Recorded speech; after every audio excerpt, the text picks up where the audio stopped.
Vamos lá, bonitezas! Vamos continuar na nossa termoquímica e hoje eu vou te apresentar uma outra forma de calcular o ΔH das reações, a variação de entalpia envolvida numa reação química, tá? A gente já viu o calor de formação, a gente já viu o calor de combustão e agora a gente precisa falar sobre o calor ou energia ou entalpia de ligação. Lembra das ligações químicas que você já estudou? Então aqui, basicamente, a gente vai estar falando das ligações covalentes, tá? Calor envolvido, calor absorvido na quebra de um mol de ligações no estado gasoso.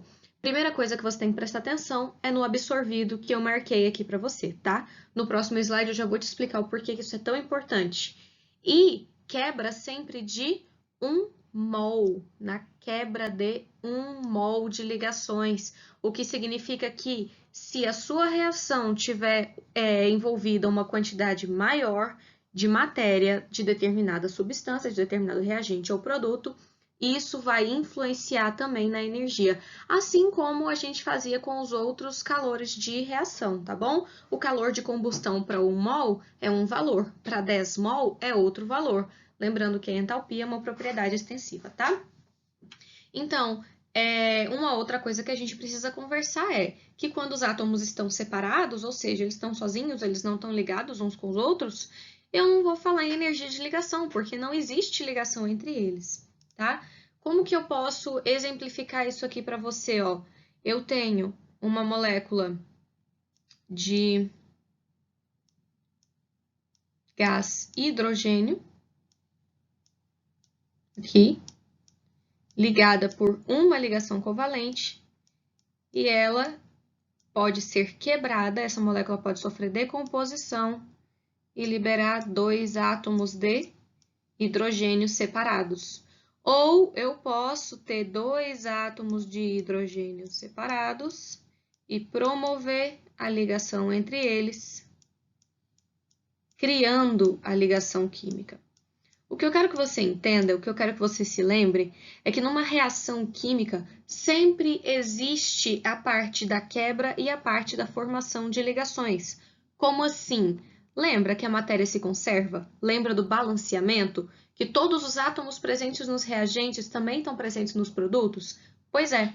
O que acontece? Os átomos se reorganizam. Então, as moléculas de reagente têm suas ligações quebradas para formar novas ligações e criar os nossos produtos. Então, ó, esse aqui é um gráfico de cinética, um gráfico que você viu no ano passado quando você estudou cinética. Sai dos seus reagentes, sobe até aqui o ponto da energia de ativação, da formação do complexo ativado, que é aqui em cima, e depois desce, desce, desce para a formação dos produtos. Produtos no final, reagentes no início, tá? No início das nossas aulas de termoquímica, eu até lembrei disso aqui com vocês. O processo de quebra das ligações, que é o que acontece nos reagentes, então você tem aqui moléculas que vão ser desfeitas para a formação dos produtos. Repara que esse início da sua reação, ó, é sempre subindo. A energia sempre aumenta.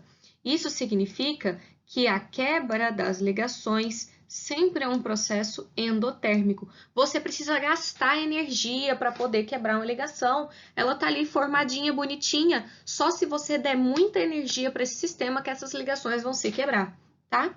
Por outro lado, no lado da formação das ligações, você sempre tem a sua energia diminuindo. Então, o processo da formação das ligações é sempre um processo exotérmico. Por isso, no slide anterior, eu te falei que os valores da energia de ligação são sempre relacionados à quebra. Você sempre vai ter numa tabelinha, que claro, você não tem que decorar isso tudo, né? Você sempre vai ter na tabelinha esses valores de forma positiva, porque todos eles estão falando para você sobre a quebra. Agora, se for a formação daquela mesma ligação, você acrescenta o sinal de negativo e representa que o seu processo é exotérmico ocorrendo com liberação de energia. Então, ó, a energia total da reação dependerá de qual processo terá maior valor. Você lembra que você tem aqui, ó, esse processo, ele é um processo exotérmico, porque a energia dos produtos está menor, Mas você pode ter também um processo endotérmico, se ele for feito assim, ó. A energia dos produtos está maior do que a energia dos reagentes. Por quê? Porque o saldo dessa reação, a diferença dessa reação, ela é maior para um lado ou para o outro. Essa aqui do gráfico, ó, vamos supor que esse pedacinho aqui, que é o pedacinho de energia absorvida, tenha valor 10. Estou chutando um valor para ficar mais fácil. E esse pedacinho aqui, ó, que é o pedacinho da energia liberada, tenha valor 20.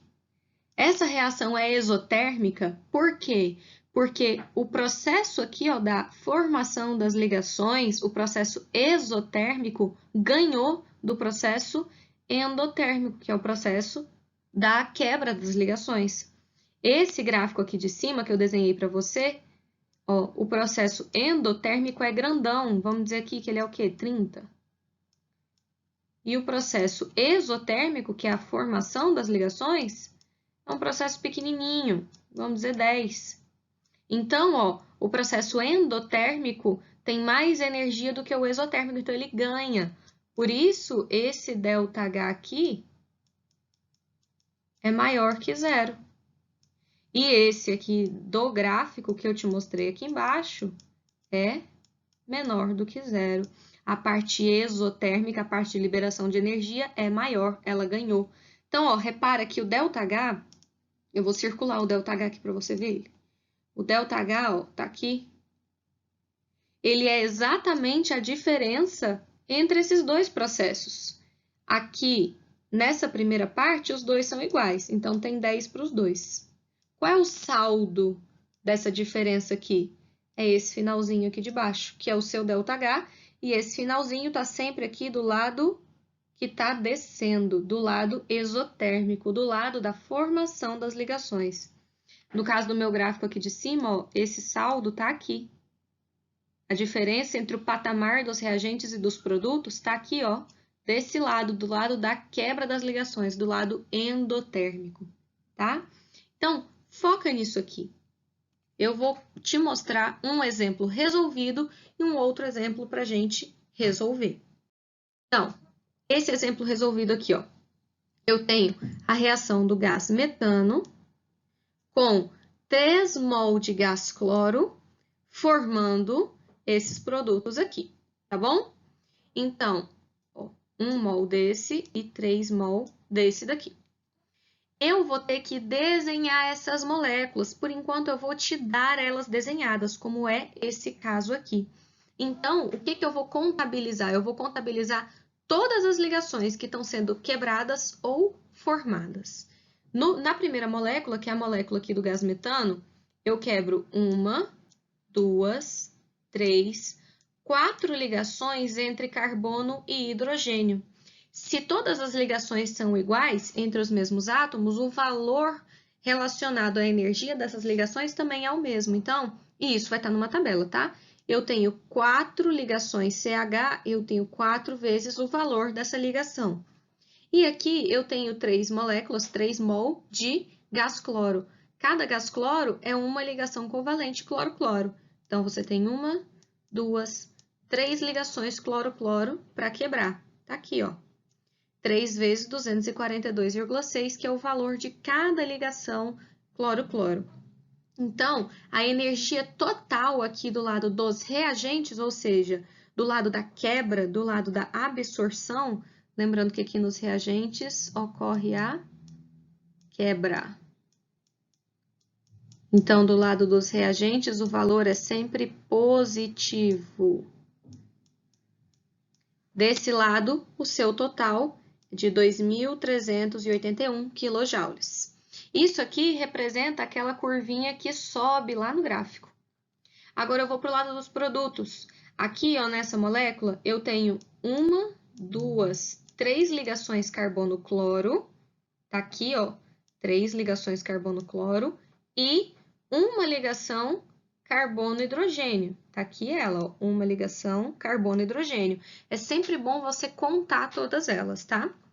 E aqui, nesse outro produto, são 3 de HCl, cada um com uma ligação covalente, então, 3 ligações, hidrogênio e cloro. Tá aqui. O total de energia liberada, e por que liberada? Porque eu estou falando da formação das ligações, tá escrito aqui, formação e quebra, eu não tinha visto para sublinhar para você, é 2.690,4 kJ. A minha pergunta é, quem é maior? Quem tem mais energia? Quem está envolvendo mais energia no processo? A quebra ou a formação? Nesse caso, desse caso específico, é a formação. Significa, ó, que eu subo lá no meu gráfico. Tá aqui o gráfico, ó.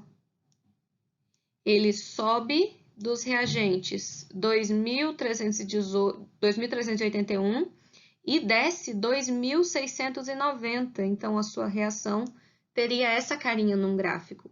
O lado exotérmico, que é o lado da descida, que é o lado dos produtos, da formação das ligações, é maior do que o lado que sobe, que é o lado da quebra, que é o lado dos reagentes sendo desfeitos. Essa reação vai ser, então, exotérmica. E qual a diferença entre esses dois valores? A diferença entre esses dois valores é de 309 kJ. Aqui, nesse exemplo, ele faz dessa maneira, pega o valor menor ou maior menos o menor e vê o saldo, tá? O saldo é isso, a diferença entre o maior e o menor. E eu sei que o valor tem que ser negativo, porque a minha reação é exotérmica. O processo exotérmico é maior, tá? Tem uma outra forma de fazer, vamos fazer junto aqui agora, ó. Eu tenho aqui uma reação super simples. Gás hidrogênio reagindo com o bromo, formando o ácido bromídrico. Então, eu vou desenhar essas molequinhas primeiro aqui com vocês. Vamos lá. O gás hidrogênio é uma ligação covalente aqui, ó, entre dois átomos de hidrogênio. O gás bromo é uma ligação covalente entre dois átomos de bromo. O bromo é um halogênio, tem 7 elétrons na camada de valência, precisa de apenas uma ligação. O hidrogênio, que precisa só de 2 elétrons para se estabilizar, também precisa de uma só ligação. Nos produtos, eu tenho o HBr. Então, eu vou ter 2 equivalentes desse cara aqui, ó. HBr. Professora, mas eu não lembro como é que faz essas ligações, essas moléculas. Relaxa, eu vou te dar. Tá bom? Eu vou deixar desenhadinho para você, tu fica tranquilo, entende a termoquímica do rolê. Depois tu te preocupa com as ligações, tá? Vamos com calma. Então, o que que você vai ter que fazer na sua conta? Ó, do lado dos reagentes, eu tenho aqui uma ligação hidrogênio-hidrogênio para quebrar. Então, uma de hidrogênio com hidrogênio. E tenho também uma de bromo com bromo. Então, Br com Br. Aqui. Já nos meus produtos, eu tenho, ó, uma, duas de HBr. Então, aqui, 2 vezes as minhas ligações HBr. Por que 2? Porque forma 2 mol, né? Todos os átomos presentes nos reagentes têm que estar nos produtos. Agora, eu vou fazer as continhas, eu vou substituir esses valores das ligações pelo que tem aqui na minha tabela, ó. Então, repara, um tá aqui, que é o hidrogênio-hidrogênio, o outro tá aqui, que é o HBr, e o outro tá aqui, que é o bromo-bromo, BR-BR. Vamos para a resolução. Então, ó, 1 vezes HH, eu tenho 436, e o bromo-bromo é 192,8. O que isso aqui vai me resultar? Que do lado dos reagentes, do lado da quebra das ligações, ou seja, do lado positivo, eu vou ter um valor de 628,8 quilojoules. Pronto. E do lado aqui dos produtos, eu vou ter 2 vezes esse valor aqui, 366